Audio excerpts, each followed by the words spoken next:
It's 1:30. Let other people come on in.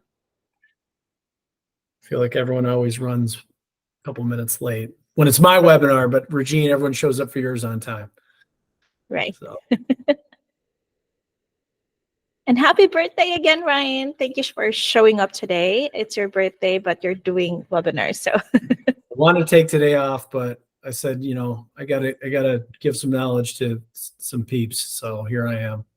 Right. And I love doing it. I love sharing what I've learned over a decade in the wedding and event industry. So glad to be able to do it. So, well, let's get started. We're going to try to keep today to about a half hour. I'm your webinar host, Ryan Angot.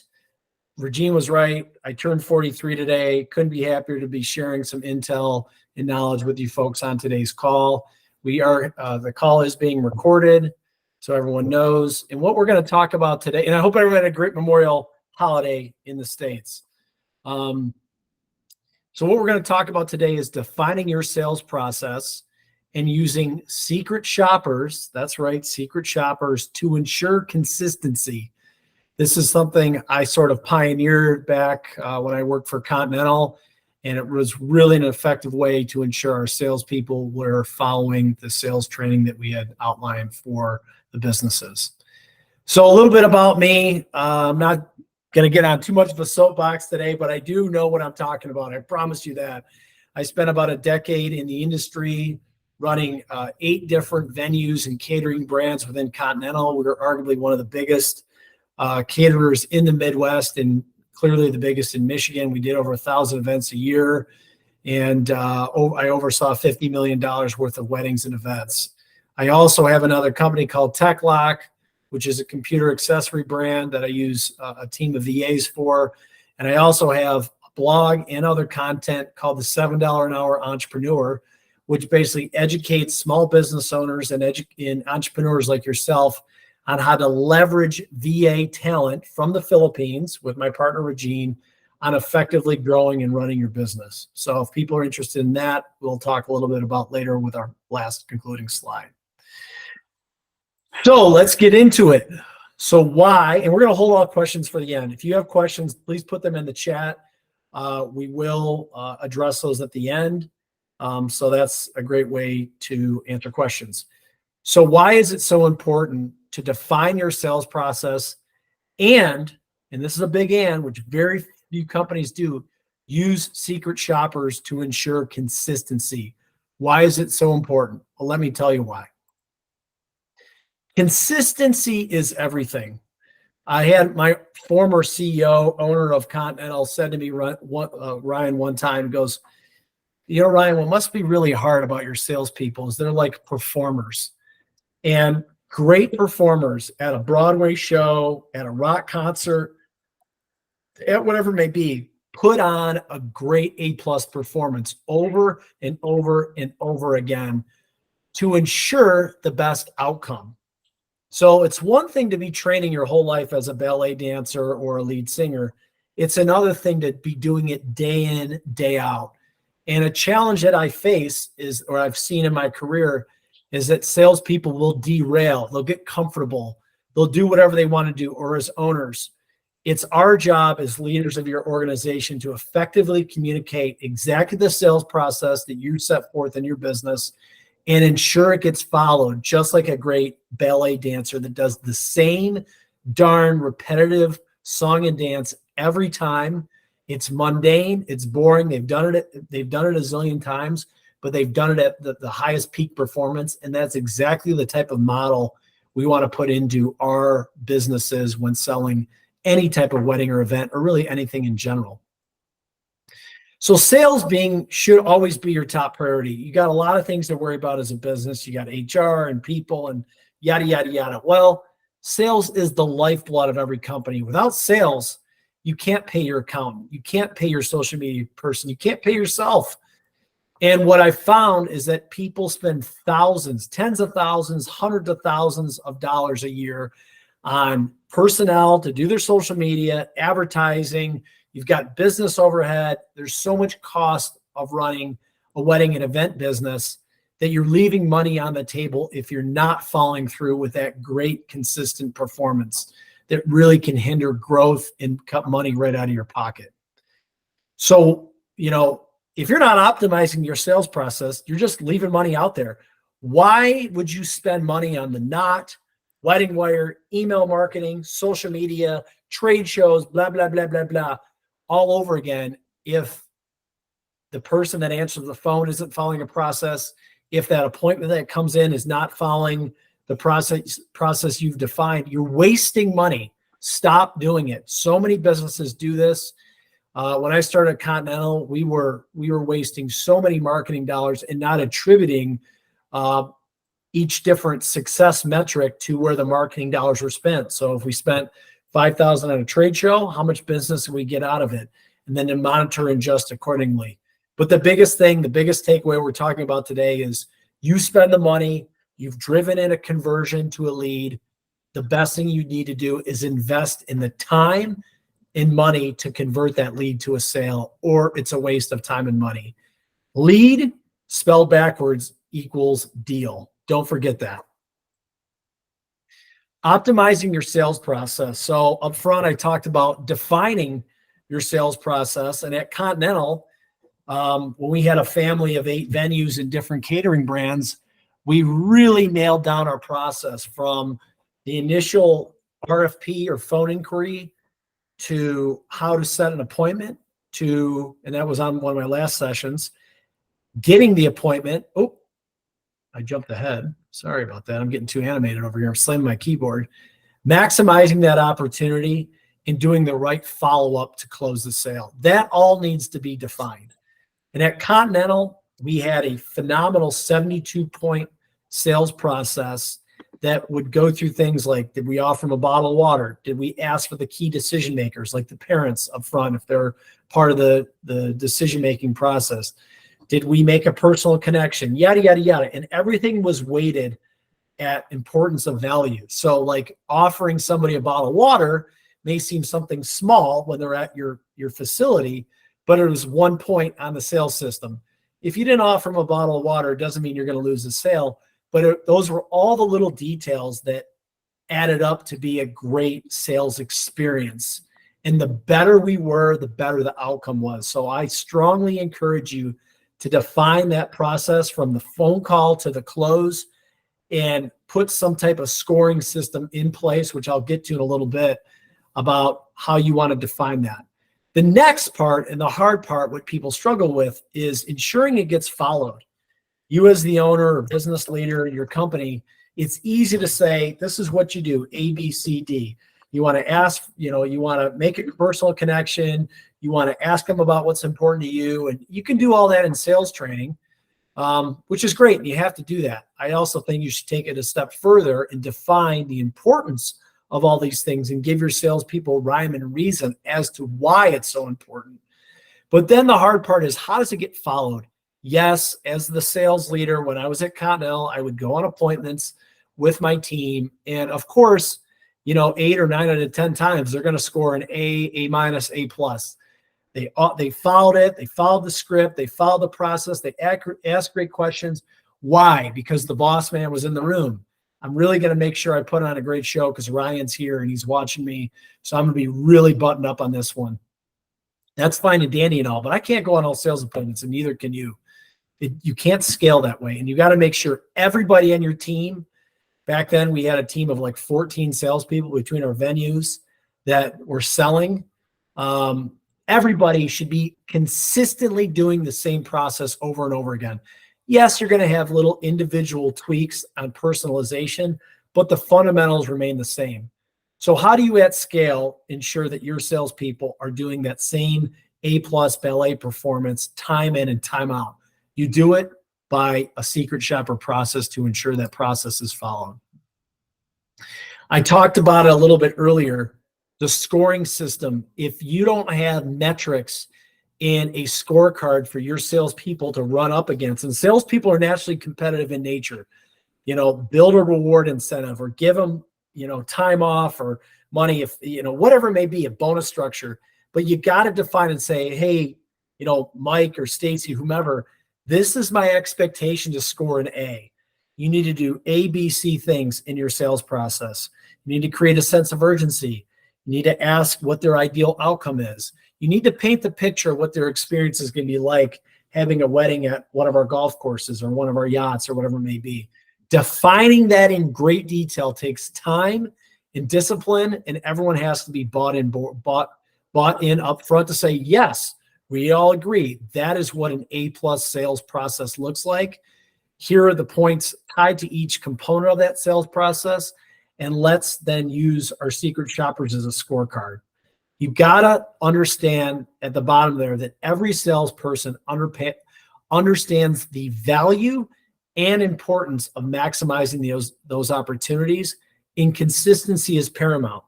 I have often found that salespeople say, "Oh, I know what to say. I know how to sell. I've closed this many deals," or whatever, maybe, which is great and all. And I'm sure a lot of salespeople are good, but everyone can always be better. I guarantee if I went to a Tony Robbins session for 2-3 days, there would be a dozen things I could walk away with to up my game as a salesperson. So, a big part of the step in the process is getting early buy-in, educating your salespeople as to why you're doing it. Hey, by the way, if you start selling more, you're going to make more money. And a lot of salespeople are coin operated, commission driven. If we can give them a path to up their game, make more money, hell, they're spending the same amount of time. That hour appointment is an hour appointment. Well, doesn't it make sense to make the most out of that hour to help them convert at a higher level or close at a higher level? That's the sale, selling your team internally to embracing a new way and a new process of doing things. So before you define your sales process and do the secret shopper, it's really important that you meet with your sales team and you give rhyme and reason as to why you're doing this, and get early buy-in. Without it, and I saw this before, people are reluctant, they're hard to change, and they'll say, "Oh, you got people spying on us with secret shoppers." No, not at all. We're investing hundreds of thousands of dollars in marketing and to run a profitable, good business and to ensure you and the business make the most money possible. We put in a defined sales process, and we have a checks and balances system like any good business would do to ensure it gets followed. Okay. That upfront conversation with your salespeople is imperative for a successful sales process and scorecard. And when I talked about buy-in, getting people to open up and agree with what makes sense. What are the components on the sales call? So we'd have secret shoppers start grading the system to say, did they sell the visit? How did they overcome when I asked about price? Did they ask if all the decision makers were going to come to the visit? Did they ask what other venues they're looking at? Blah, blah, blah. Those are just examples on a phone call. Then you get into in every different detail on that phone call. There might be 10 different line items on the phone call, like selling the visit was a 3-star or a 3-point part to that phone call process. So we'd have our whole sales process A to Z, and it was built out in chapters. Chapter 1 is the response messaging from the RFP or phone call, which included selling the visit, asking the parents, yada, yada, yada. The next one was the visit. The next one was the follow-up. The next one was the close. And that was all part of that process. So you look at your book is your sales process. Every chapter of the book needs definition behind it. What is the activity you're doing on the call, the meeting, and the follow-up and the close? So you can see here, we would put stars or 1 through 3 points on every different element. These are just different examples. Did we offer them a beverage? Yes, you did. That's worth 2 points. Or they didn't, or it's a possible of 3, and they got 2 out of the 3. Offering a beverage is kind of a yes, no. But subjective things like illustrating the experience, the secret shopper would say, yeah, they did a really good job, and that's a 3-point scale. I'm going to give them 3 stars. Or if they didn't illustrate the experience at all, that's 0-star rating. Just like Amazon, who wants to get 0 stars? They kind of illustrated the experience. They talked about the sunset and the moonlight and the ambiance. I give them a 1 or a 2. And then, so it's a barometer based on what the secret shoppers experienced. they didn't really ask for the sale. Oh, they get a 1 star out of 3, or, whatever it may be. You just want to have a defined set of metrics that people can score 1 to 3, 1 to 5, 1 out of 10, however you want to do it, and have points that are attributed to each different part of that sales process. I mentioned this earlier. It's chapters in a book. Chapter 1 is that call or the inquiry online. Chapter 2 is the visit. Chapter 3 is the close. Chapter 4 is the conclusion. How is that person, how do they feel? What's the experience after that deal closes? And in fact, what we did with Finding Secret Shoppers, we recruited real brides and grooms. It was and we paid them, we gave them a $150 Amazon gift card for every secret shopper process we did. And we had a third party go out and find our secret shoppers. And they would, we worked with the consulting agency to define this very long scorecard. The detail was off the Richter scale. It was crazy detail, but the devil's in the details, especially in this business. So I can't stress enough going through and detailing every chapter in your book and ensuring that, it's all being followed consistently and being reviewed consistently, and building out some type of system that you can review on a weekly, monthly basis with your sales folks. So how do you make sure this is followed? You got to be a leader. You got to be a manager. You got to really define things. You have to implement systems, and it's not about what you think. Sometimes you need outside opinions. What you may think as a sales leader is the right thing for your business. Guess what? You don't know it all. I don't know it all. When you have real secret shoppers that are coming in, especially if you can find real ones that are brides and grooms that are actually looking for your service, that's the best way. That's not always easy to do, but we did do that. And we actually ended up getting some business out of it. So this whole system can pay for itself if it's done really creatively. But, listening to an outside perspective, what does the customer really say? How do they really feel? Were you too pushy? Did you not ask enough questions? Did you not make a personal bond and connection? And a lot of those notes will be listed for those shoppers to give additional insight for you to improve your sales process per chapter. So you'll learn a lot of things along the way. Yeah, you might have 80 or 90% nailed down in your scorecard of what you think would be a great sales process. But let the customer say, well, they could have done this, or they could have done that, or they didn't ask about this. It was just invaluable feedback that helped us as leaders improve over time. So that's another thing. Be open-minded, that you don't know it all. Learn, listen, hear what real customers have to say. That's what they're literally getting paid for, and follow that advice and modify your sales process as you grow and change things in your business. We're always changing. I've kind of already covered this with our secret shoppers, but this was our solution. One key part to this is being anonymous. So we engage, and you can find some in your local area. Google secret shoppers in Chicago or California or Long Beach or whatever. A lot of them do secret shopping for the restaurant and grocery industries.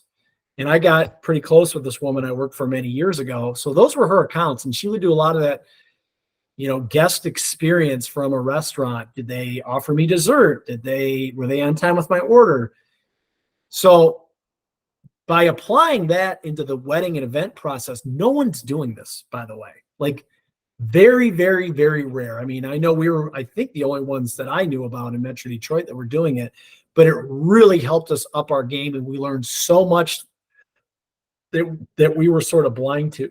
Again, as an owner or manager, you get kind of too close to the business and you put on horse blinders over time. I know when I was at Continental for many years, you just kind of got used to the same way of doing things. But when these shoppers came in, it gave us a whole new perspective and ways to really up our game. And that's what I encourage you to do. So you find a third party, you can Google them in your area. They can almost define anything to the needs of your business. You work with them on your evaluation criteria and that scorecard, and you've got to really find a way to have anonymous customers come in at your store. Some of them can be real authentic brides and grooms or event planners. Some can be totally anonymous and just do the report. I've seen positive outcomes in either way, but you got to be careful in ensuring that no one knows they're secret shoppers. And that's important because we found that sometimes the shoppers would write a lot of notes, like a ton of notes. And some of the girls that worked for me would catch onto it and be like, oh, I guess, they're a secret shopper, just kind of by their behavior. And it would almost let them fabricate the sales pitch. Now that happened over time after they got used to it, but it's really important that the shoppers remain anonymous and confidential, and that, so your salespeople don't start kind of gaming it, knowing that they're shoppers, that they're kind of fabricating their pitch. So what we did, we had shoppers come in. We had, at the time, we had 14 different salespeople. We tried to plan it out where every salesperson would get a secret shopper about every month or every other month. So we'd have a handful, two to three times a month per venue, come in and do different secret shoppers to pretend that they were a bride or groom planning an event. And the salespeople, they would go in, they would do their meeting, they'd do the call, they would do the meeting, and then they would also grade them on their follow-up. Well, this whole process would take maybe 2 weeks, because by the time you set up a call to the meeting to the follow-up, it could be a week to 2 weeks time period. At the end of that, we got a report at the end of every month, or every 2 weeks after reports came in, we'd get them in kind of like batches. And man, the things we learned was just unbelievable. And we would take that data, and it's factual, it's concrete, it's written down notes, it's scored, and we meet with our sales team. And if they did great, they got a reward. If not, they just said, hey, you're not getting fired over this. Obviously, we ended up did firing one person, actually, because of how poor their performance was. She sounded great on the phone and sometimes in meetings, but consistently she was scoring below a C- on her report. And we just said, hey, you got a learning period. We're going to give you 90 days to get back on track. But if you can't get up to at least a B+, then it's not going to work out. And eventually she didn't work out. But, we took that information. It's factual. It's great. It's not your opinion. And we trued that up against the scorecard we had to say, you were an A in this category on selling the visit. You were a C on the close. You were, a B+ on this. And it was a scorecard, just like you get a grade when you're in school. And it really was a phenomenal way of harvesting great feedback and being factual to our salespeople. They also were competitive. We had team events that had whoever had the best score would get an incentive. We did gift cards. We made it fun and not threatening. I would say it's not like we're spying on you. We're trying to up your game so you make more money and the company makes more money. That's an investment for us as a business to invest in you. Don't you want to be the best salesperson you possibly can and make the most money you can? Of course not. Well, be open for constructive criticism to improve your sales game. If you don't think you can improve, they're probably not. If that salesperson doesn't think they can improve, they're probably not the right fit for your business or any business. Again, I'm kind of jumping ahead. We would get our monthly reports. We would have a great candid conversation with them. We give them a copy of the report, and we would just go through it line by line together. We'd say, what can we improve? What's the feedback? Yada, yada, yada. And it was a very harmonious part of our sales process. We actually made a lot of fun. It was kind of a cultural piece to Continental that we really love. So I've only got about 5 minutes left. I want to keep this short and sweet and open up some questions. To conclude, you've got to define that ballet performance that we spoke about earlier for the optimal show your team should put on consistently. Find a secret shopper company in your area, whatever city that is, that will do this.